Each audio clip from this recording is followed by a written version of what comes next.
వీక్షకులందరికీ నమస్కారం. 2024వ సంవత్సరంలో 12వ మాసమందు అంటే డిసెంబర్ నెలలో ద్వాదశ రాశుల వారికి ఏ విధమైనటువంటి ఫలితాలు కలగబోతున్నాయో మనం ఈ వీడియో ద్వారా తెలుసుకుందాం. ముఖ్యంగా మకర రాశి వారికి ఈ మాసంలో ఉండేటువంటి స్థితిగతులను కనుక పరిశీలన చేస్తే జన్మ శుక్రుడు చాలా యోగ్యమైనటువంటి ఫలితాన్ని ఇస్తారు.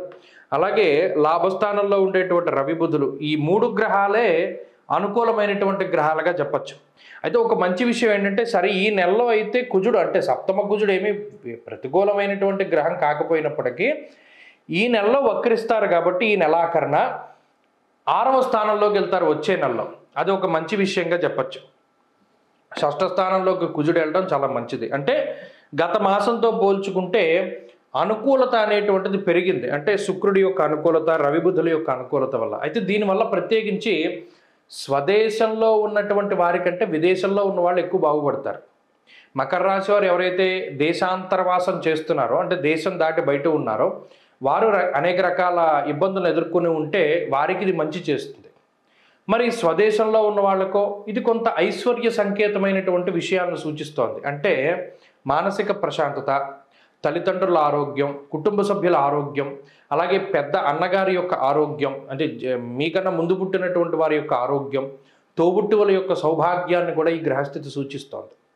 అయితే లాభంలో బుధుడు ఉండడం, లాభంలో రవి ఉండడం వల్ల శుభ కార్యక్రమాలు చేయగలగడం, అంటే ఏదైనా కొంత శ్రమించో కష్టపడో మీ స్థాయిని మించో కొంత ధనాన్ని అప్పుగా తీసుకునో ఏదైనా సరే కొంత కష్టపడి శుభ కార్యక్రమాలను చేయగలుగుతారు. మీ ముఖ్యమైనటువంటి రోజుల్ని అంటే పండగల్ని పబ్బాలని వీటిని చేసుకోగలుగుతారు.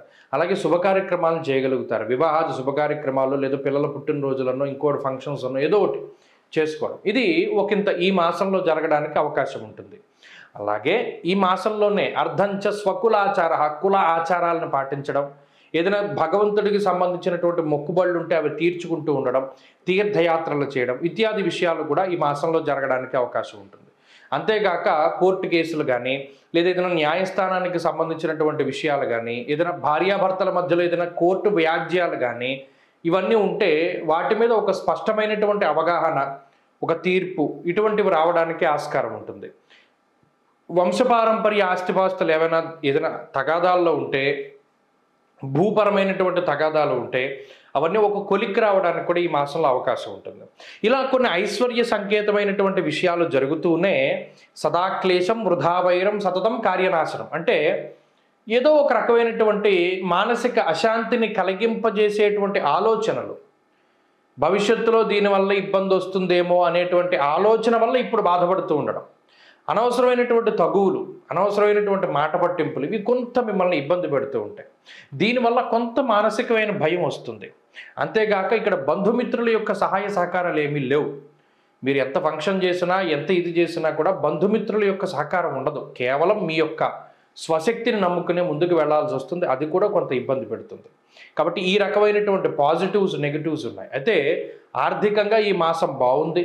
ఉద్యోగపరంగా వ్యాపారపరంగా ఈ మాసం బాగుంది. కొత్తగా ఏదైనా చేయడానికి కానీ లేదా కొత్తగా ఏదైనా ప్రారంభం చేయడానికి కానీ బాగుంది.